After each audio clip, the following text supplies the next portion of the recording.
Mari datang mencari Tuhan. Mari datang mendekat kepada Tuhan.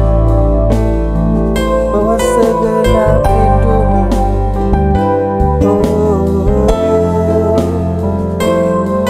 Kami datang pagi ini Tuhan, membawa hati kami, membawa rindu kami.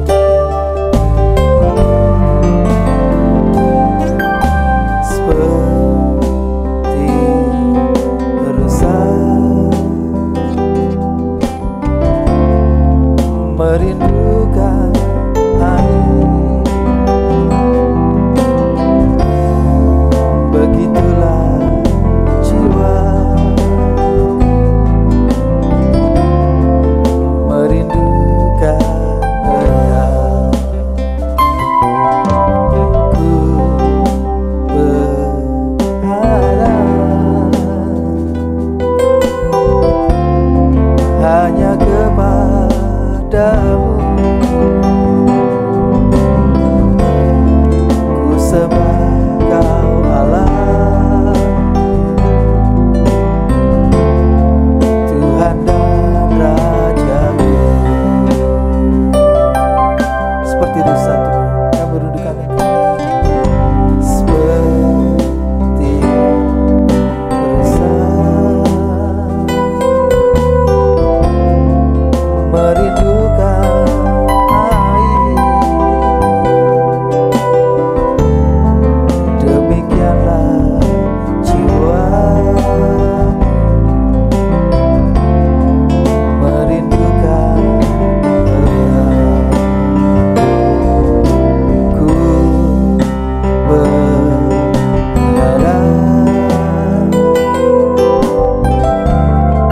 hanya kepadamu. Ku sembah Kau Allah,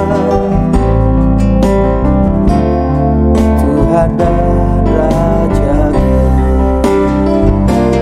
Kaulah sungai kehidupanku yang mengalir segarkan jiwaku. Kaulah Yesus pengharapanku. Ku sembah Kau dengan segenap hatiku. Mari pagi ini saudaraku datang lebih lagi membawa rindumu. Seperti rusa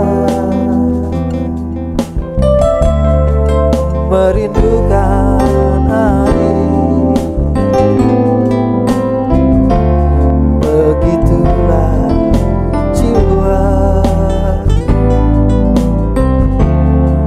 merindukan Engkau. Mari hanya berharap kepada Tuhan. Ku berharap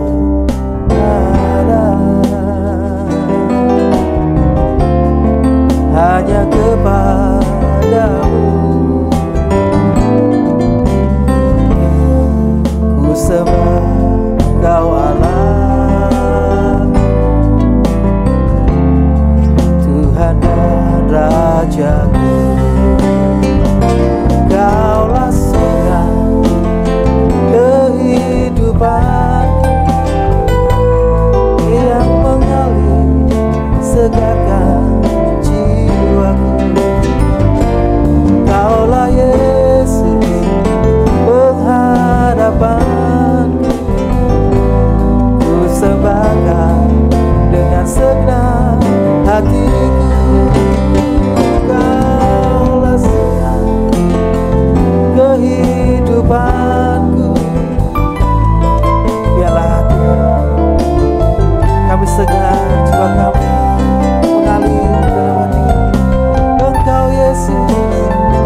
segarkan jiwa kami.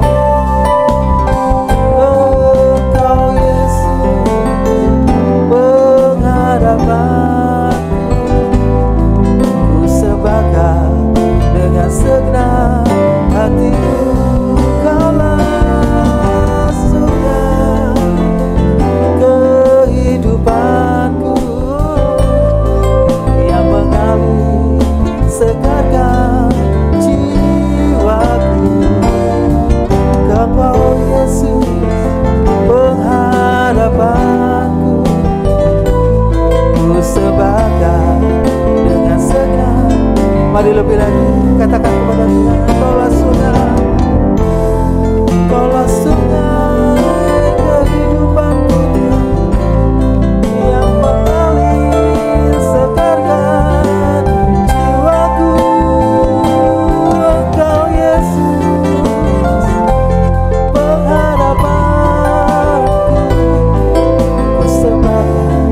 Musik pujikan lagu, mari menyembah Tuhan saudara. Oh, Kau sungai kehidupan kami, Kau sumber hidup kami, Kau selalu segarkan jiwa kami Tuhan. Oleh karena itu pagi ini Tuhan, kami datang mengambil Engkau, kami datang mencari Engkau, menyembah Engkau Yesus dengan segenap hati kami, dengan segenap hati kami.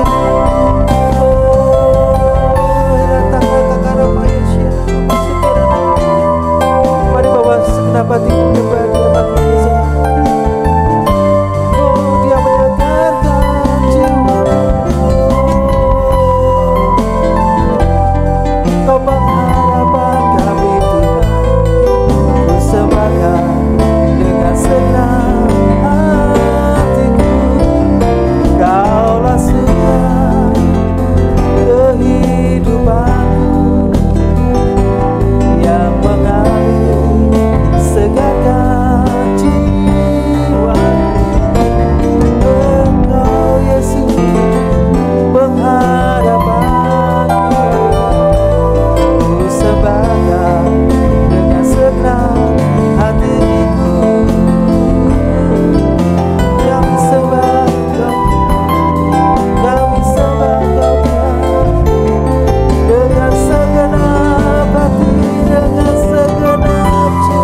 denganmu, tinggal di hadiratmu.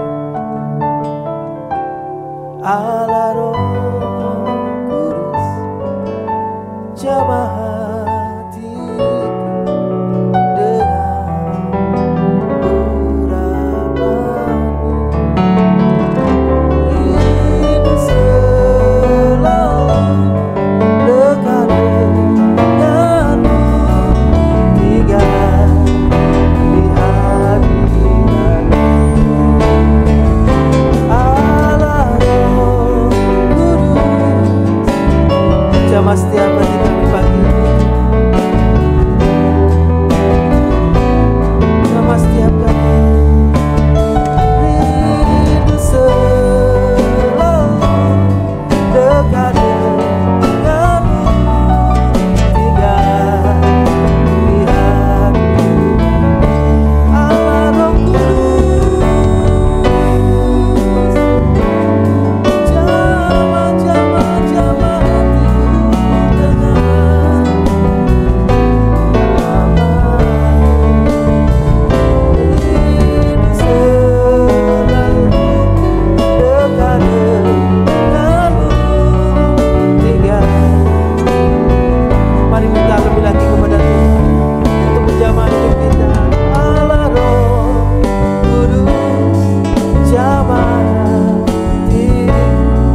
laba,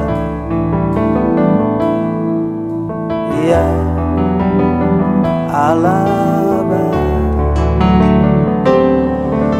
ya alaba,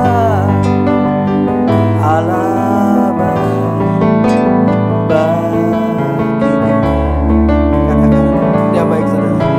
Ya alaba, oh ya alaba, ya alaba, alaba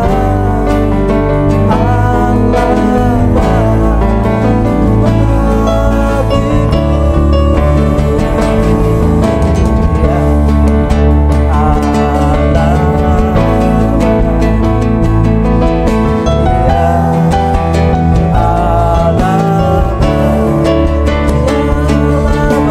ya alaba, ya alaba, alaba bagimu. Segala puji syukur bagimu Tuhan, Engkau Allah yang baik, Allah yang mengerjakan semua yang baik, juga untuk kehidupan setiap kami, anak-anak-Mu. Tuhan mengerjakan semuanya untuk kebaikan Tuhan. Terima kasih Tuhan, pada pagi hari ini kami berdoa Tuhan, untuk bangsa dan negara kami Tuhan. Terima kasih buat pemilihan presiden yang sudah berlalu, kami serahkan hamba-Mu yang Tuhan sudah pilih Tuhan, supaya roh takut akan Tuhan senantiasa ada pada pemimpin yang sudah terpilih. Dan untuk pemimpin buat provinsi ini, buat kota ini Tuhan, kami juga serahkan dalam tangan Tuhan. Pada bulan November nanti Tuhan, bila ada pemilihan, Tuhan buka beracara, semua dalam rencana Tuhan, semua yang terbaik Tuhan tentukan Tuhan. Kami bersyukur Tuhan selalu bekerja buat gereja-Mu Tuhan. Kami juga berdoa buat gereja Efrata di tempat ini Tuhan. Tuhan selalu memberkati, selalu hadir di tengah-tengah ibadah kami, bahkan dalam setiap kehidupan umat-Mu Tuhan menyertai. Apapun yang menjadi pergumulan kami tahu Tuhan tetap baik. Tuhan selalu mengerjakan yang terbaik. Oleh sebab itu kami tetap percaya Tuhan, bila hidup kami ada di dalam tangan Tuhan, Tuhan selalu menyiapkan semua yang terbaik. Kami berdoa Tuhan buat Bapak Ibu Gembala Tuhan, Bapak Handoyolim, buat Ibu Yemima, buat keluarganya. Tuhan memberkati, mengurapi Tuhan, memberikan hikmat yang luar biasa yang daripada-Mu Tuhan, sehingga Tuhan boleh menuntun gereja ini Tuhan kepada kesempurnaan yang Tuhan sudah siapkan Tuhan. Terima kasih Tuhan. Kami juga bersyukur buat Ibu Pembala Penasehat Tuhan, Ibu Trivena Karunia Jaya, berikan kesehatan, kekuatan, umur panjang Tuhan. Bersyukur buat minggu depan, kalau kami akan merayakan ulang tahun kami Tuhan, Gereja Efrata beserta Ibu Tuhan. Tuhan juga terus memimpin, memberkati. Kami tahu Tuhan baik dan Tuhan mengerjakan semua yang terbaik dalam hidup kami. Terima kasih Tuhan. Kami serahkan seluruh pelayan Tuhan, majelis Tuhan, pengurus, hamba-hamba Tuhan yang ada di Efrata. Tuhan selalu memberkati, menuntun, memberikan pencerahan supaya kami makin hari makin berkenan pada saat kami melayani Tuhan. Terima kasih Tuhan. Kami serahkan ibadah di setiap minggu Tuhan. Tuhan juga memberkati. Kalau sebentar kami mendengarkan firman Tuhan, kami percaya Tuhan akan berbicara melalui hamba-Mu.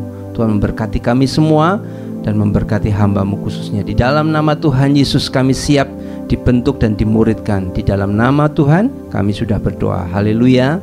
Amin. Shalom Bapak Ibu Saudara sekalian dikasihi Tuhan. Saat pagi hari ini kita akan sama-sama merenungkan, mendengar kebenaran firman Tuhan. Firman Tuhan pada saat pagi hari ini yang terambil di dalam Filipi 4 ayat yang ke-6, yang dimana saya memberikan judul tema firman Tuhan ini adalah doa, permohonan, ucapan syukur. Mari kita akan sama-sama baca ayat firman Tuhan ini dalam Filipi 4 ayat 6. Sama-sama kita bacakan 2, 3. Janganlah hendaknya kamu khawatir tentang apapun juga, tetapi nyatakanlah dalam segala hal keinginanmu kepada Allah dalam doa dan permohonan dengan ucapan syukur. Bapak Ibu yang dikasihi Tuhan, firman Tuhan hari ini saya memberikan judul yaitu tentang doa permohonan ucapan syukur.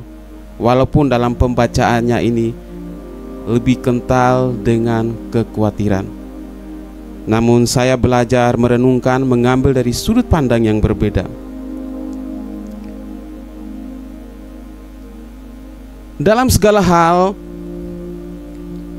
doa dan permohonan ucapan syukur harus selalu dinaikkan untuk mengatasi kekhawatiran. Sebagai umat Tuhan, kita harus selalu menaikkan doa kita, permohonan kita, ucapan syukur kita kepada Tuhan. Karena perjalanan hidup kita ke depan tidak ada yang mengetahuinya. Dan perjalanan hidup kita yang sudah kita lalui itu semua tidak lepas dari anugerah kebaikan Tuhan semata. Bapak Ibu yang dikasihi Tuhan, karena ketidaktahuan kita maupun pengalaman masa lalu di dalam perjalanan hidup kita, itulah yang membuat kita menjadi orang-orang yang khawatir.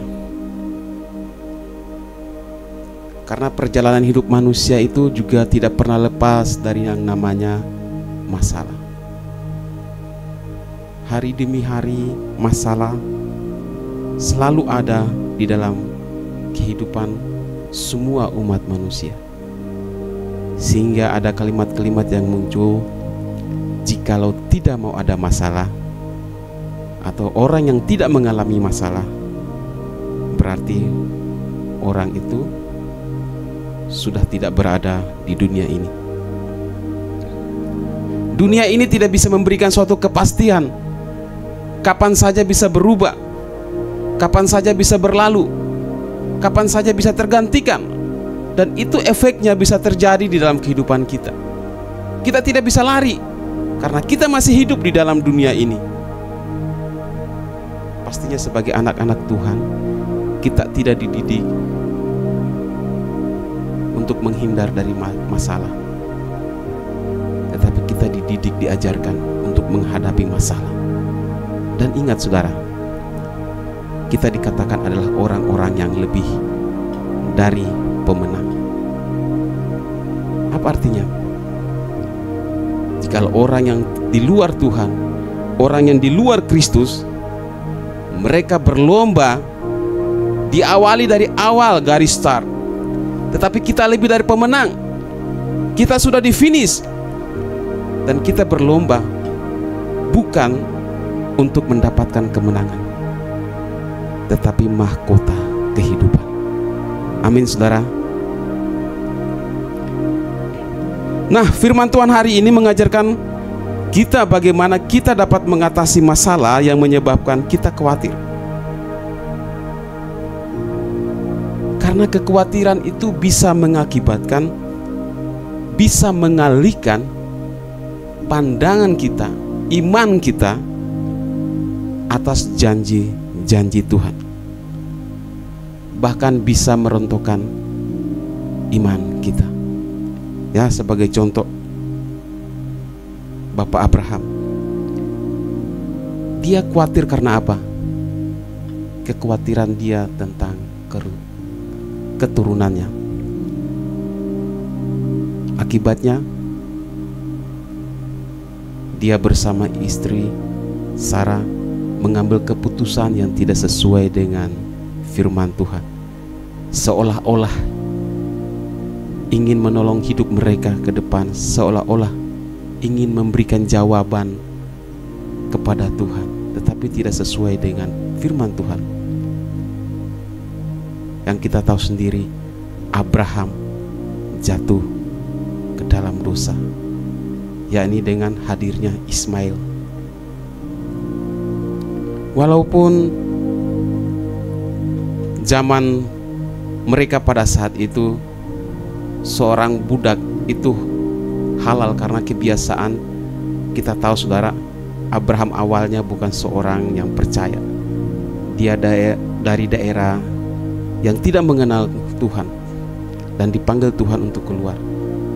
Dan kebiasaan di daerahnya itu mungkin yang masih dibawa, dan itu dicampur adukan di dalam dia mengiringi Tuhan. Dan itu pastinya tidak sesuai dengan firman Tuhan. Atau Petrus yang khawatir tentang hidupnya, nyawanya, saat dia melihat Yesus yang berjalan di atas air, dan dia berkata, "Jikalau Engkau itu Tuhan, maka perintahkanlah aku datang." Dan apa yang terjadi? Awalnya dia datang tanpa ada gangguan apapun, dia boleh bisa berjalan di atas air. Tetapi dia tidak lagi memfokuskan hati dan pikirannya kepada Yesus. Dia mulai terombang-ambingkan. Dia mulai merasa muncul dari dalam. Akhirnya dia hampir saja tenggelam jikalau bukan Yesus datang dan menyelamatkan dia. Ini saudara, kekhawatiran. Namun harus kita ingat juga bahwa kekhawatiran itu tidak selalu negatif. Bisa kekhawatiran itu adalah hal yang positif jikalau kekhawatiran itu dalam bentuk kepedulian. Ya, jikalau Bapak Ibu saudara sekalian peduli terhadap anak-anak Bapak Ibu saudara sekalian, maka di situ Bapak Ibu saudara sekalian akan lebih berhati-hati di dalam mendidik, lebih berhati-hati di dalam mengawasi anak-anak Bapak Ibu sekalian dalam pergaulan, sehingga apa? Kekhawatiran semacam kepedulian itu tidak menjadi suatu kenyataan yang negatif. Atau mungkin dalam perjalanan saudara sekalian yang bepergian, mungkin di depan akan melintasi tempat yang sangat tidak mengenakan. Karena kekhawatiran dalam bentuk kepedulian terhadap diri sendiri, maka Bapak Ibu saudara sekalian akan mengambil jalan yang berbeda, atau meminta tolong orang yang dapat dipercaya untuk dapat melewati tempat itu. Nah, kembali lagi kita masuk dalam tema kita, doa permohonan dan ucapan syukur. Pertama kita melihat tentang doa.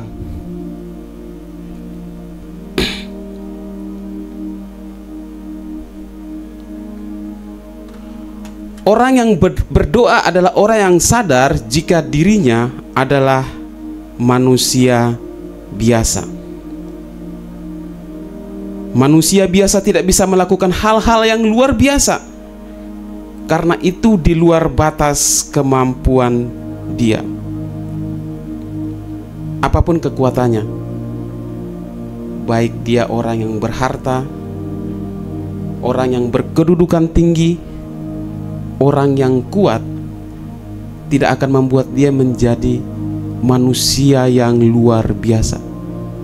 Dia tetap manusia biasa yang sudah ditetapkan Tuhan. Dia tidak bisa melakukan hal-hal yang luar biasa di batas normal manusia biasa. Seperti kita melihat contoh Salomo, dalam segala kemegahannya dia tidak bisa menandingi bunga bakung. Saudara bisa lihat di dalam Lukas 12 ayat 27. Bunga bakung itu apa? Semacam rumput. Kalau rumput berarti sesuatu yang tidak berarti. Hari ini ada, mungkin sore besok sudah dicabut orang dan dibuang. Tidak ada nilainya, tidak ada harganya. Tetapi Salomo dalam segala kemegahannya itu tidak bisa menandingi keindahan dari bunga bakung. Ini saudara, Salomo hanya manusia biasa. apalagi mau menambahkan sehasta hidupnya, sejengkal perjalanan hidupnya. Sudah saatnya kalau Tuhan panggil hari ini, engkau menghadap saya, maka kita sebagai manusia yang normal, manusia biasa, tidak mungkin dan tidak bisa menolak. Itu ketetapan Tuhan. Saudara tidak bisa menolak. Saudara tidak bisa berlari dari ketetapan Tuhan. Apapun kekayaan saudara, seperti Salomo, tidak bisa saudara. Tetaplah saudara manusia biasa. Kita manusia biasa. Berikutnya adalah Simson, manusia paling kuat pada zaman para hakim tentunya ya. Namun kedua matanya bisa dicungkil orang. Orang dalam hal ini adalah bangsa Filistin yang menjadi musuh bebuyutan bangsa Israel turun-temurun. Contoh berikutnya adalah bapak kita Abraham. Dikatakan dia adalah bapak orang beriman. Namun apa? Dia jatuh bangun juga di dalam dosa. Menjadi pelajaran buat kita. Jangan pernah mengandalkan kekayaan, jangan pernah mengandalkan kekuatan, ataupun jangan pernah mengandalkan kerohanian saudara. Jangan sampai berpikir rohani saya bagus, saya terlibat dalam pelayanan sana sini, saya orang yang hebat di dalam gereja. Jangan saudara. Jikalau pikiran saudara sampai di situ, maka saudara sudah jatuh di dalam dosa. Lihat kita Bapak Abraham. Dia dikatakan orang beriman. 3 agama besar mengakuinya. Tetapi dia jatuh bangun juga di dalam dosa. Dalam arti saya tidak mengatakan kita boleh jatuh bangun di dalam dosa. Namanya juga kita manusia. Bukan saudara. Kalau saudara berdosa, konsekuensinya sebagai anak Tuhan yang benar harus menanggungnya, harus bertanggung jawab. Kalau saudara berada dalam satu komunitas gereja yang tunduk dan taat kepada Tuhan, maka gereja itu harus memberikan kedisiplinan, tidak membiarkan. Itu bukan suatu didikan yang benar.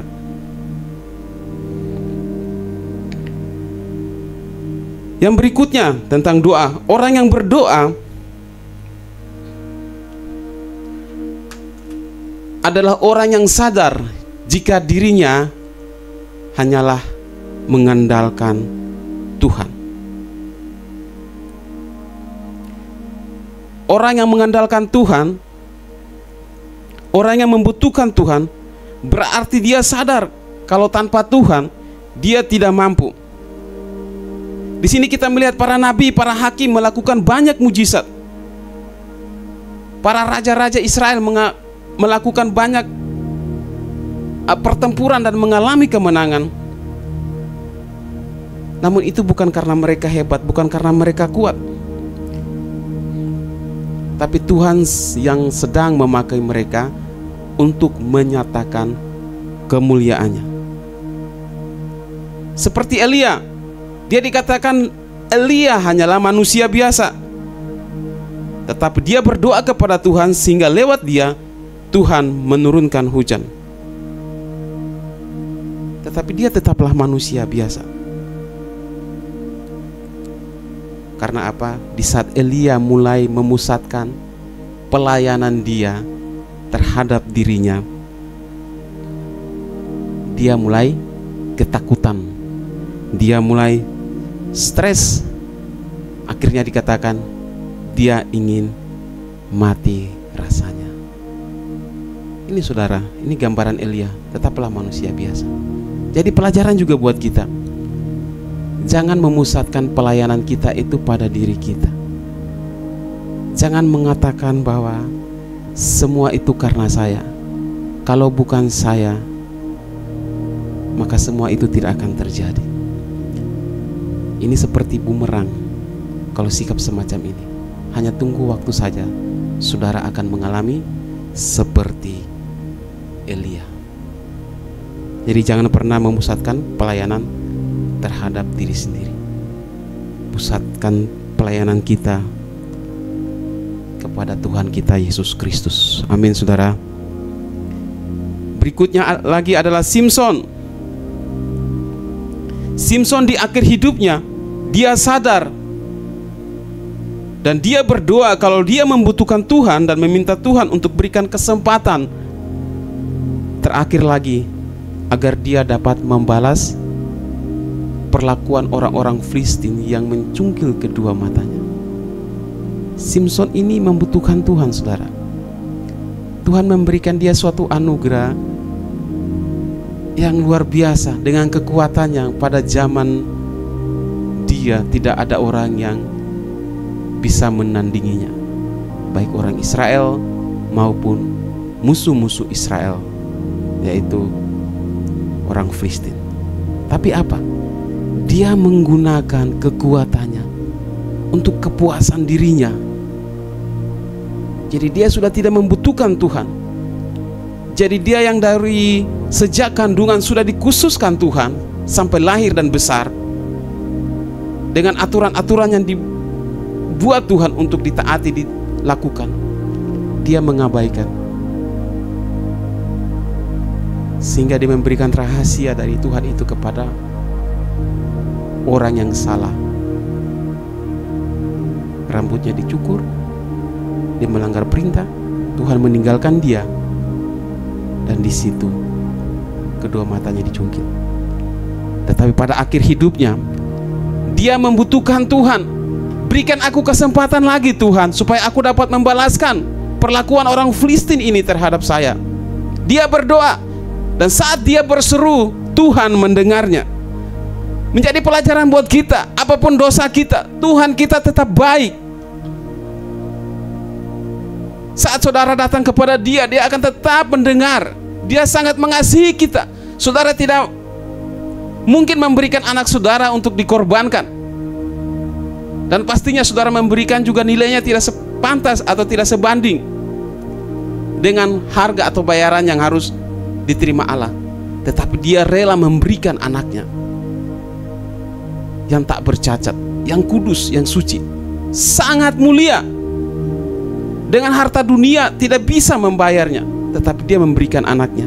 Allah kita sangat baik, saudara. Saudara bersyukur menjadi orang-orang yang percaya kepada Tuhan. Itu bukan karena kekuatan, tetapi panggilan Tuhan. Bukan karena perbuatan saudara. Sebelum saudara ada, Tuhan sudah memanggil saudara. Dan yang berikutnya, orang yang mengandalkan Tuhan adalah Daud. Dia selalu bertanya kepada Tuhan. Daud sangat terjepit di masa-masa dia sebelum diangkat, dilantik menjadi raja. Dia dikejar oleh bangsanya sendiri, Saul. Pada saat itu dia berlari ke tempat musuh, karena tidak mungkin dia berlari ke tempat yang bukan musuh Israel. Jika ada persahabatan yang baik antara bangsa Israel dan bangsa yang dimana ada persahabatan yang baik, maka bangsa tersebut akan menyerahkan Daud kepada Saul, yaitu raja bangsa Israel. Jadi dia mengambil keputusan pergi ke bangsa yang bermusuhan dengan bangsa Israel. Dia terancam di bangsanya sendiri, dia terancam di bangsa asing. Namun Daud ini pribadi yang licik, namun tulus seperti merpati. Dia dapat membuat bangsa musuh Israel ini untuk menerimanya, bahkan mengangkat dia menjadi panglimanya. Tetapi Tuhan tidak berkehendak. Saat mereka mau pergi berperang, Daud memihak kepada musuh dari bangsa Israel. Dalam perjalanan, Daud diminta untuk kembali, karena ada raja-raja yang lain yang belum percaya sepenuhnya kepada Daud.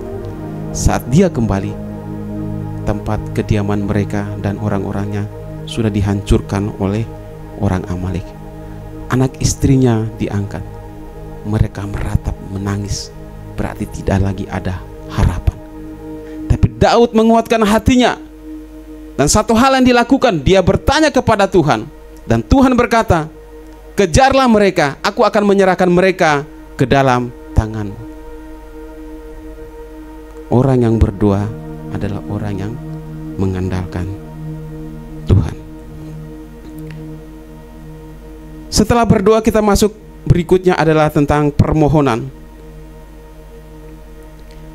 Orang yang memohon adalah orang yang sangat membutuhkan pertolongan. Berarti orang yang sangat membutuhkan pertolongan adalah seolah-olah orang tersebut memaksa agar keinginannya, kemauannya cepat dijalankan. Ya, seperti perempuan pendarahan ini ya. Keinginan kemauannya sangat kuat. Jadi seolah-olah dia memaksa. Tidak mungkin lagi dia memohon untuk bisa bertemu dengan Yesus. Pasti akan ditolak karena kondisi dia yang sakit. Sakitnya itu dianggap sesuatu yang najis. Tapi dia memaksa diri. Dia menerobos kerumunan orang yang sangat banyak dan datang bertemu dengan Tuhan. Dengan iman dia katakan, asal ku jama jubahnya saja, aku sembuh. Puji Tuhan. Akhirnya dia mengalami kesembuhan. Kita melihat contoh orang yang memohon adalah Yairus yang memohon kepada Yesus untuk menyembuhkan anaknya.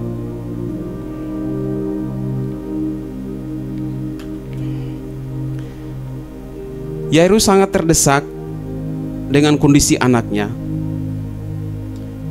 Tetapi Tuhan lebih tahu apa yang harus Tuhan lakukan.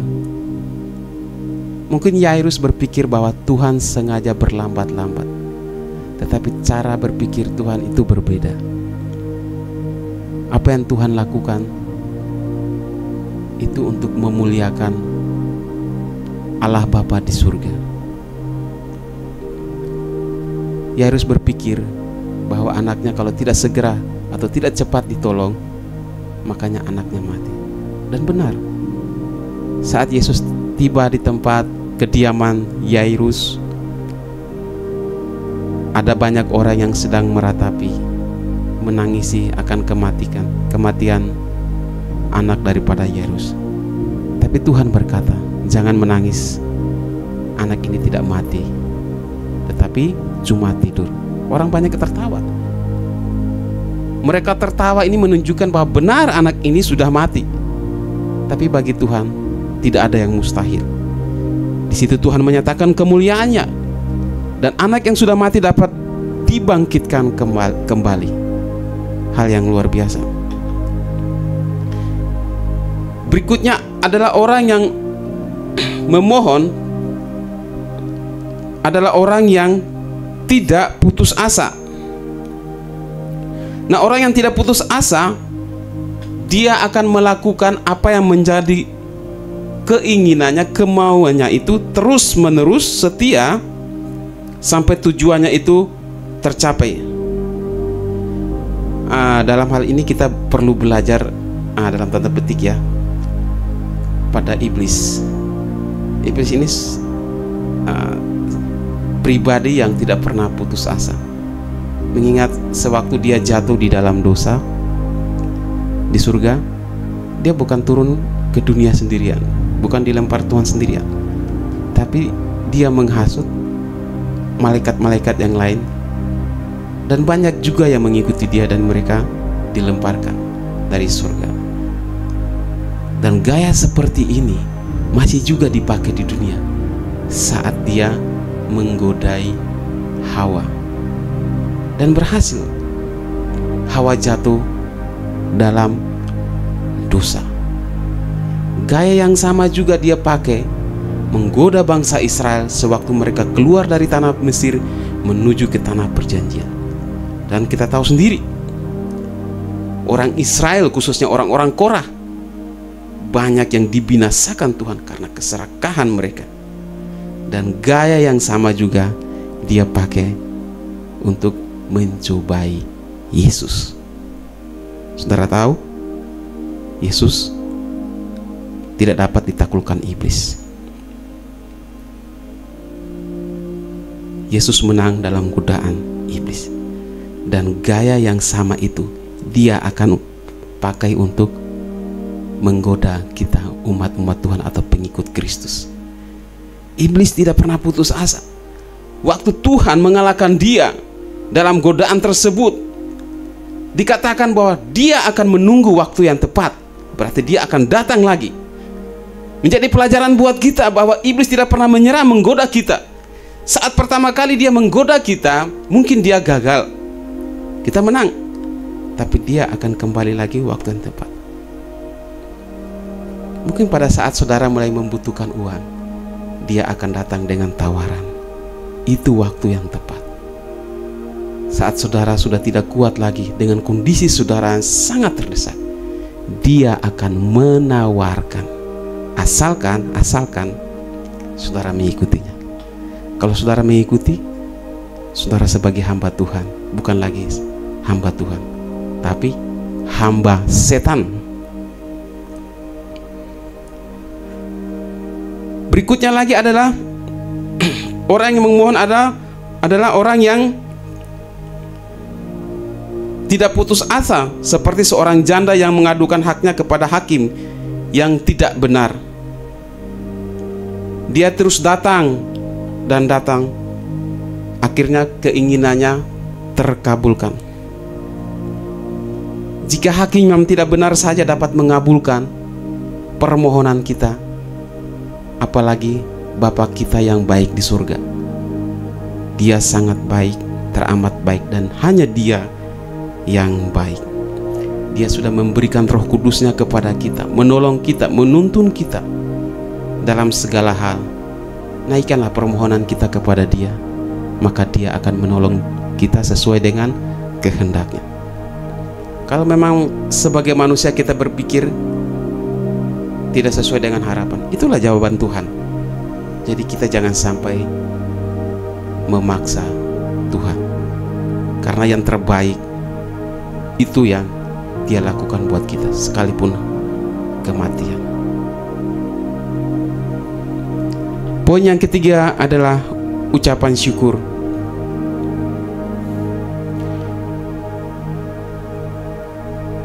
Orang yang mengucap syukur adalah orang yang tahu berterima kasih.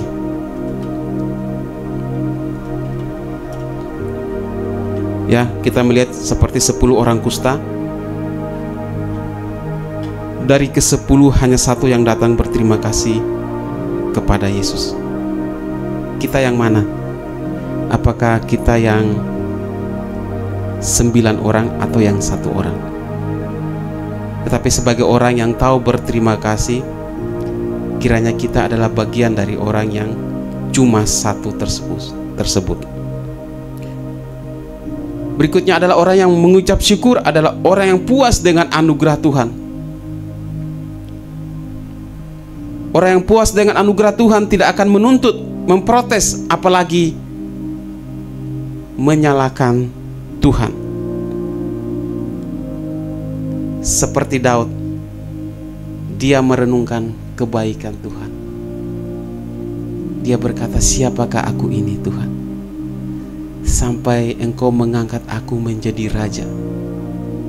Daud adalah seorang pengembala, dombanya tidak begitu banyak, tapi Tuhan mengambil dia menjadi raja. Seorang pemain musik kecapi, Tuhan memberitahukan hal-hal yang akan datang, keturunannya akan datang, yang akan menduduki takhta bangsa Israel. Dan kita tahu janji Tuhan itu bukan Salomo. Salomo lewat, anak-anaknya di bawah dia berantakan. Janji Tuhan tertuju kepada siapa? Kepada Tuhan kita, Yesus Kristus. Sangat luar biasa saudara, cara main Tuhan dari awal sampai akhir itu sangat rapi dan sesuai dengan kehendaknya. Perjalanan keturunan Daud, keturunan yang dijanjikan Tuhan, kalau kita melihat banyak sekali cara upaya iblis untuk memutuskan rancangan Tuhan itu. Tetapi Tuhan tetap pegang janjinya sampai Kristus itu datang ke dalam dunia. Itulah doa permohonan ucapan syukur. Kita sangat bersyukur kepada Tuhan. Dan saya percaya dan yakin bahwa gereja kita yang sebentar lagi akan merayakan ulang tahun yang ke-55, di dalamnya ada doa, ada permohonan, ada ucapan syukur, ada air mata di dalamnya. Kita jangan melihat gereja yang bangunannya besar dengan jemaat yang banyak. Sedikit kita menengok ke belakang, di situ ada air mata dari orang tua kita, bapak-bapak rohani kita, para hamba-hamba Tuhan yang Tuhan percayakan. Di situ ada permohonan-permohonan yang dinaikkan. Dan marilah kita sebagai umat Tuhan yang tahu berterima kasih, kita hadir, kita mengambil bagian dalam ucapan syukur yang akan diadakan. Mari mengundang semua rekan, orang-orang yang kita kasih untuk datang. Gereja ini adalah gereja kita, gereja yang bertumbuh dari kecil, bukan langsung besar. Mari kita merayakan kebaikan Tuhan pada waktu yang sudah ditentukan. Kiranya firman Tuhan pada saat pagi hari ini menjadi berkat bagi kita semua. Kita naikkan pujian ini. Usahku takut, Allah menjagaku. Tak usah ku bimbang, Yesus peliharaku. Tak usah ku susah, Roh Kudus hiburku. Tak usah ku cemas, Dia memberkatiku. El Shaddai, El Shaddai, Allah Maha Kuasa. Dia besar, Dia besar, El Shaddai mulia. El Shaddai, El Shaddai, Allah Maha Kuasa. Berkat-Nya melimpah, El Shaddai.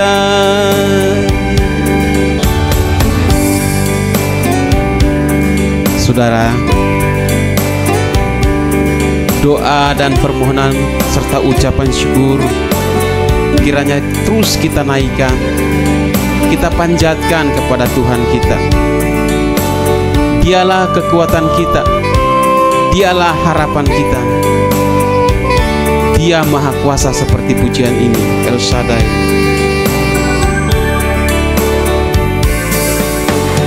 Tak usah ku takut, Allah menjagaku.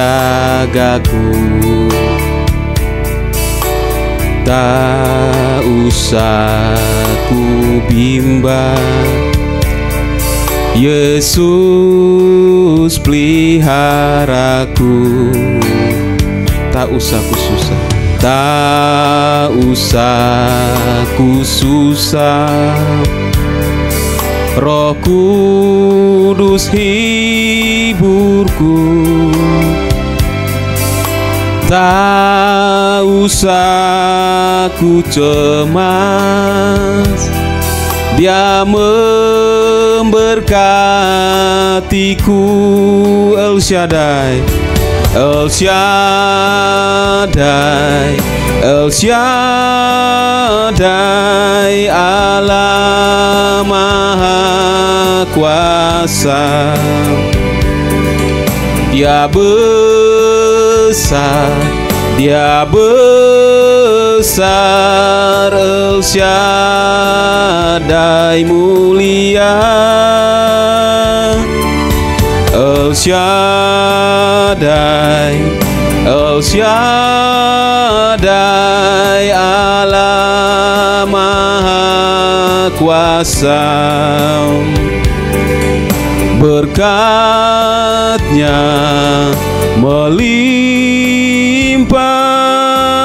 El Shaddai.